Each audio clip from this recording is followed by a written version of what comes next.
ধাৰাটো আমি সকলোৱে চব কথাতেই ধাৰা লগাই দিব পাৰোঁ, ধাৰা লগোৱাটো কোনো এটা ডাঙৰ আইনৰ বিধি নহয়। কিন্তু প্ৰব্লেমটো হয় কি আপোনাৰ সেই ধাৰাটো লগোৱাৰ কাৰণে আপোনাৰ তাতে কি মেটেৰিয়েলছ আছে, কি এভিডেঞ্চ আছে, সেইখিনিহে কোৰ্টত প্ৰস্তুত কৰিব লাগিব, তেতিয়াহে সেই কেছটো ছাকচেছফুল হ'ব। নেৰেটিভছ অকল কৈ গ'লেতো নহ'ব, আমি গোটেইখিনি চাম, কৰি মেলি কেনে নিশ্চয় যিহেতু এখন চাৰ্জশ্বিট দিছে, কোৰ্টে কগনাইজেঞ্চ লৈছে, কমিটেল হৈছে, সেই গোটেইখিনিতো আমি সেইখিনি আকৌ চালি জাৰি চাবই লাগিব। নিজে ভাবিয়ে পঢ়ি চাইছিলোঁ, যোৱা তাৰিখৰ অৰ্ডাৰ এটা আছিল, সেই অৰ্ডাৰটো দিছিল আপোনাৰ 3/1/2026। তো তাতে দেখা যায় যে কেইবাখনো পেটিশ্যন পেণ্ডিং আছে। আগৰ যিটো ডিষ্ট্ৰিক্ট পি আছিল, আমাৰ ছেশ্যন কোৰ্টৰ পি আছিল, তেখেতে অবজেকশ্যন ফাইল কৰিম বুলি সময় লৈছিল, অৰ্ডাৰশ্বিটত তেনেকুৱা উল্লেখ আছে। তো সেইমতে এতিয়া 17 তাৰিখে গ'লে গোটেইখিনি ৰেকৰ্ড চাইহে মানে কোৰ্টত ৰেছপন্সটো কৰিম। তাৰপিছত কোৰ্টে দুই পক্ষক শুনি কি অৰ্ডাৰ দিয়ে সেইমতে আমি ফ'ল' কৰিম।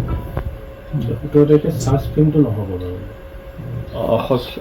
মোৰ ফালৰ পৰাতো চাব গ'লে মই প্ৰথম দায়িত্ব লৈছোঁ, এতিয়ালৈ ফাইল পোৱাই নাই, তো সোমবাৰ নিশ্চয় পাম চাগে বুলি আশা ৰাখিছোঁ, তেতিয়াহে আৰম্ভ কৰিব পাৰিম। পেটিশ্যনবিলাকো আছে, অমৃত প্ৰভাত তেখেতৰ বেল পেটিশ্যনখন আছে, সেইখনৰো অবজেকশ্যন ফাইলিঙৰ কাৰণে সময় দিছিল। কিন্তু গোটেইখিনি দায়িত্ব ল'লেহে মই আগবাঢ়ি যাম, কাৰণ এতিয়া মোৰ লিগেল অথৰিটি আহি গ'ল to represent the state in this case. ইয়াৰ আগে পাব্লিক প্ৰচিকিউটৰ কামৰূপ ডিষ্ট্ৰিক্টৰ তেওঁ চলাই আছিল। প্ৰত্যাহ্বানৰ কাৰণেতো আমি সদায় সাজু, যেনেকুৱাই যি নহওক, যিখিনি জ্ঞান আছে, যিখিনি জ্ঞান পাইছোঁ পঢ়া শুনা কৰি কেনে, সেইখিনিৰেতো লিগেল ফাইট এটা সদায় থাকিব। তাৰপিছত তেওঁলোকে যিখিনি কৰিব, যদি লিগেল প্ৰক্ৰিয়াৰ মাজে কোৰ্টত কৰিব, কোৰ্টেও চাব, চালি জাৰি চাই, তাৰপিছতহে অৰ্ডাৰ দিব দুই পক্ষক শুনি। আপোনালোকক কিছু সময়ৰ কিন্তু প্ৰয়োজন হ'ব গোটেইখিনি পঢ়িবৰ কাৰণে বা যিখিনি। ডেফিনেটলি, কাৰণ যিহেতু 305 পেজৰ চাৰ্জশ্বিট, 3000মান ডকুমেণ্টছ আছে, সেই গোটেইখিনিতো অলপ ভালদৰে পঢ়িলেহে আমি জ্ঞানখিনি পাম, কেছটো কিনো আচলতে আছে, কি নাই।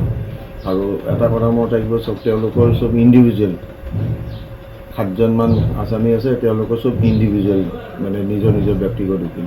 আমিতো এটা টিম হিচাপে, আমি এটা উকিল হিচাপে আমি আগবাঢ়ি যাম। সেইটো এটা মানে ডাঙৰ অবষ্টেকলছ বুলি ক'ব পৰা যায়, লিগেল হাৰ্ডলছ বুলি ক'ব যায়, কিন্তু তেনেকুৱাটো ফাইট কৰি আহিছোঁ, কৰিম।